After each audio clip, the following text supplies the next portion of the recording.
Welcome to the third dimension. The conflict in Yemen, when mentioned at all in the Western media, is often described as the forgotten war. It is taking place in a remote, largely unknown country and lacks features that would attract Western attention. A country of 34 million people has endured political strife for decades, but the situation worsened in March 2015 when the Arab coalition began its strikes with the aim of fighting the Houthis, who ousted the government and started to threaten the neighboring countries and the region.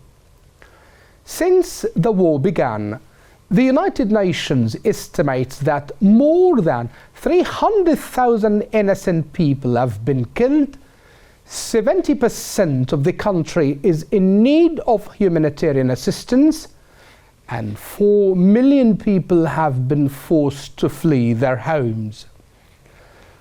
Despite the relative calm, atrocities are being committed against an innocent Yemeni population on a scale as serious as in other conflicts in different parts of the world. Yet, the Yemen story does not get as much media attention as those conflicts, experts say. Yemen remains a complex political situation, and those closest to it, the local journalists, have been forced to stop telling the story because of the dangers they've been facing, let alone Western journalists. It is not that the conflict isn't covered, but when it is, Western media news outlets tend to focus on the Saudi Arabia versus Iran proxy war narrative, which overlooks the country's deepening humanitarian crisis. To discuss this topic, joins me from Zurich in Switzerland, Helene Aecherli. Helene is a Swiss journalist working for magazines. Her focus is, among other, societal development in the Arab world, human rights, and gender issues. She's been to Yemen several times before the war.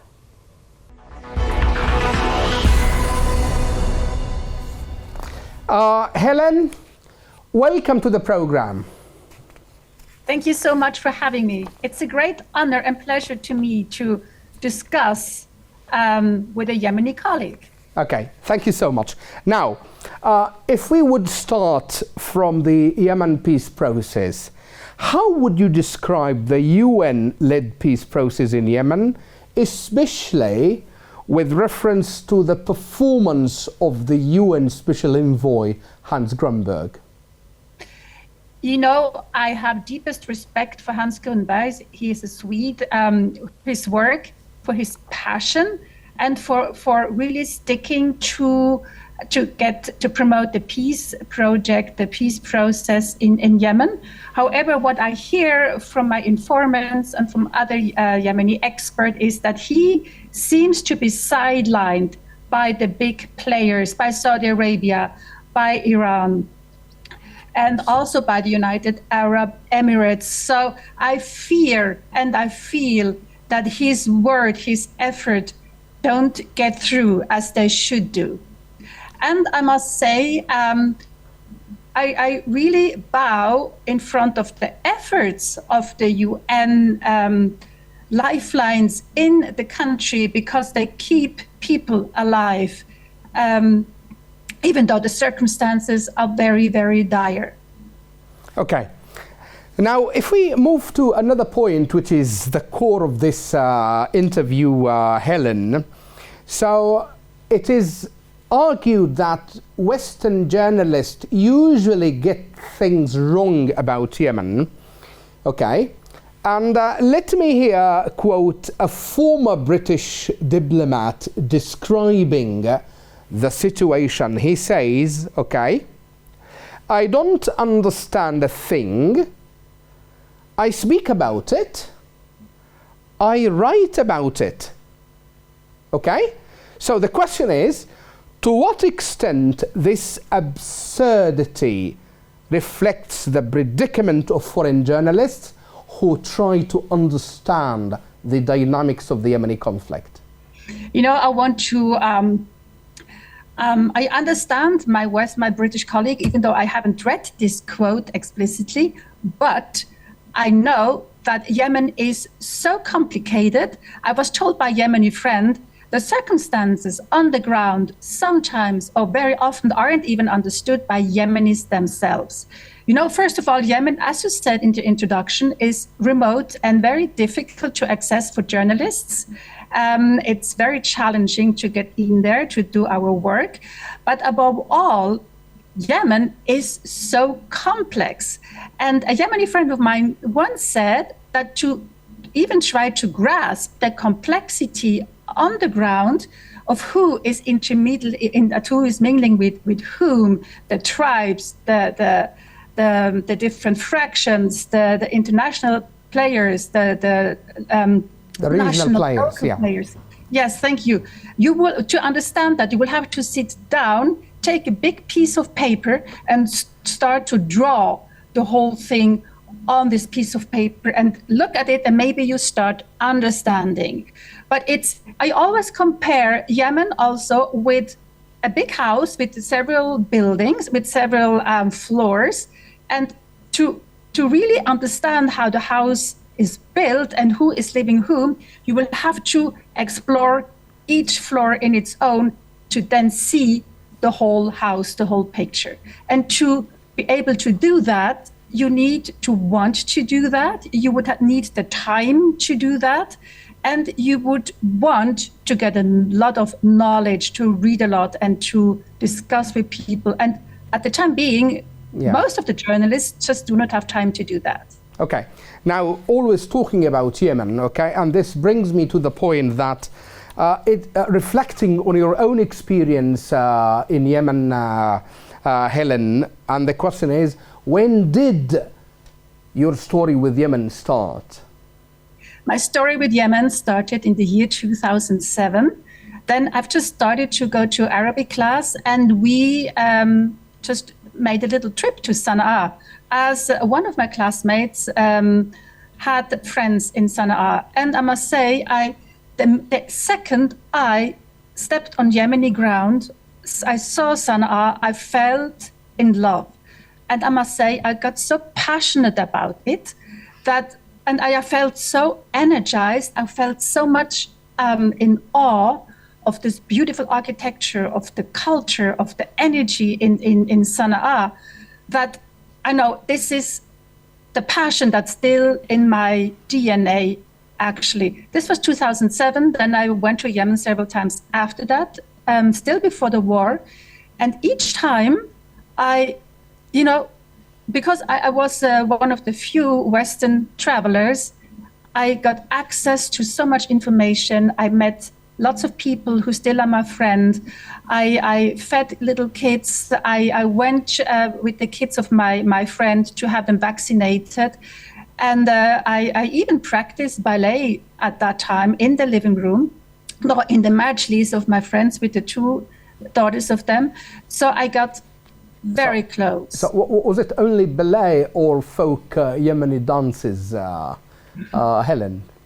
It was both. They taught me Yemeni dances and I taught them classical ballet. It is always reciprocal. Okay. So always again talking about Yemen and your story with Yemen, Helen, I believe that, or I came to know that you are conducting a small humanitarian project there in Sana'a. Would you tell us more about it? Yes, I call it Salt for Sewing Machines, and it's a woman-to-woman enterprise. It's totally private, and it actually helps women who do not have access to formal education to learn a skill. And as I know that Yemeni women are very talented designers, are very talented in sewing, so I do that with my friend, a friend of mine on the ground, and they teach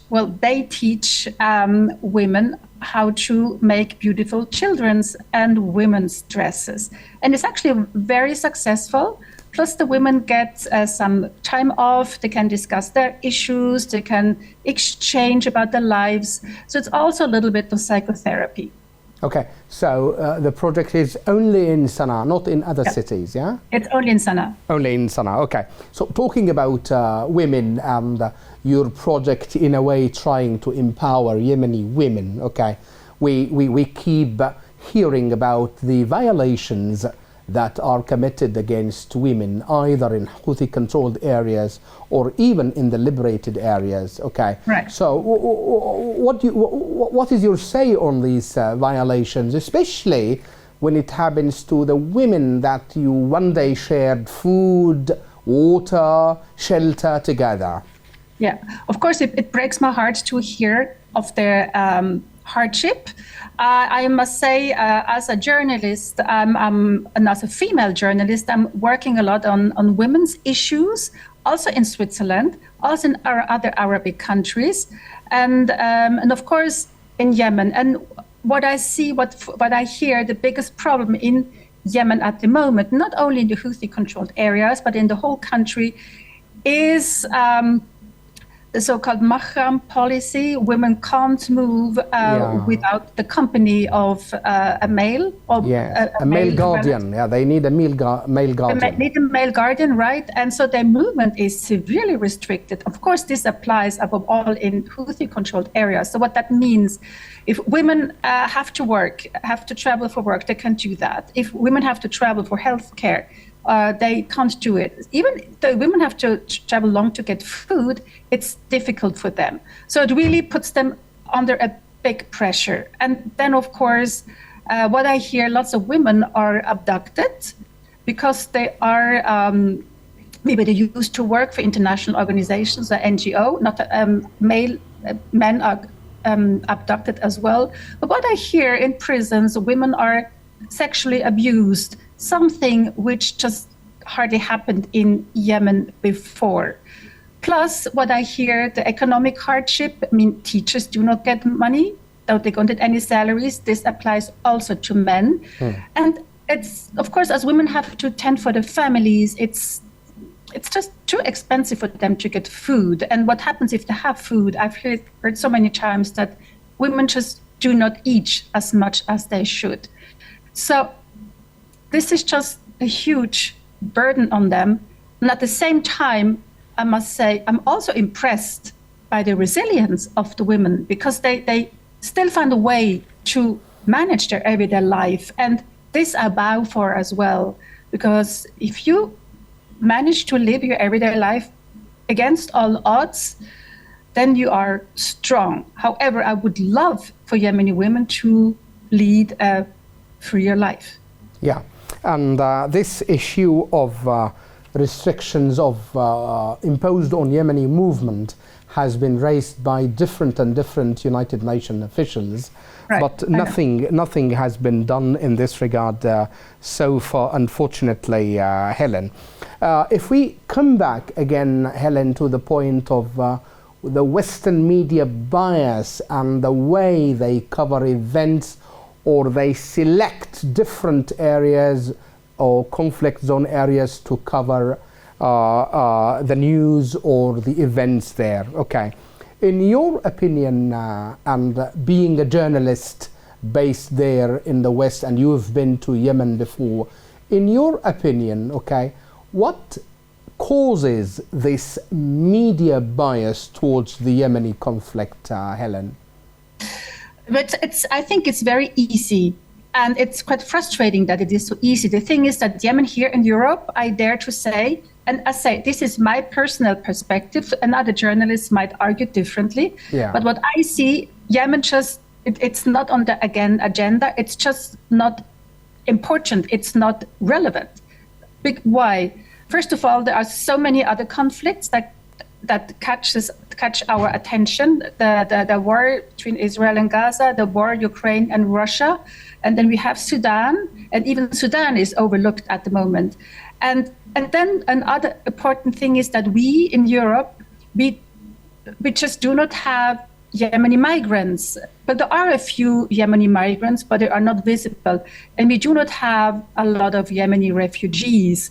And we have Afghan refugees, refugees from Eritrea and Somalia, refugees from the Maghreb states, and from Syria. But Yemeni, no. So this is why Yemen it's not on the radar. Yemen has come on the radar because of the Houthis' attacks on cargo ships in the Red Sea.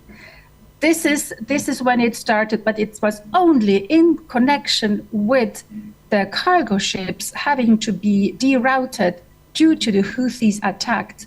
And of course, because of the longer transport way, it takes around 20 days longer for goods from Asia to reach European countries. So we see that in our shops. However, this is the only cause that Yemen popped up on the international agenda, as far as I could see. Okay, it's misfortunate that yes, Yemen has been in the global agenda only after the Houthis started the campaign in the Red Sea.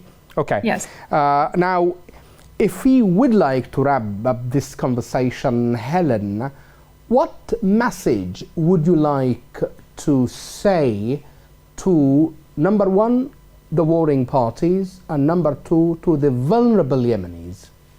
Actually, I wanted to address this message to all parties, and I would tell them, guys, what do you want? You have such a beautiful country, and I really address this to the people, of course, as well. Yemen could be a rich, blossoming country. Yemen has everything, a beautiful architecture. Look at the houses in Sana'a, in Hadramaut. Yemen has an amazing culture. It's called the cradle of humanity. It has had female queens, and it has amazing food, and it has an amazingly talented people. I've met young girls who spoke 5 languages that they just picked up from tourists visiting Yemen in former times, and they are so creative, and beautiful songs and dances and arts and a beautiful language. You know, me as an Arabic student, I've heard that, and I've experienced that myself, that the Yemeni Arabic is very close to Fusha, to the classical Arabic. Yeah. So it would be great for language school and tourism. So Yemen could be rich. It is rich, but it shouldn't be poor and war-torn. And it's really a question. I hope people want that. Also the warring parties, that they see what they have and make peace more valuable than war. Okay. With this remark, we come to the end of this conversation. Helen, thank you so much for talking to Yemen Today TV, and thank you for your time and insights. It has been an honor and a pleasure. Thank you so much. Thank you. That's all for this time. See you next week with a new edition of The Third Dimension.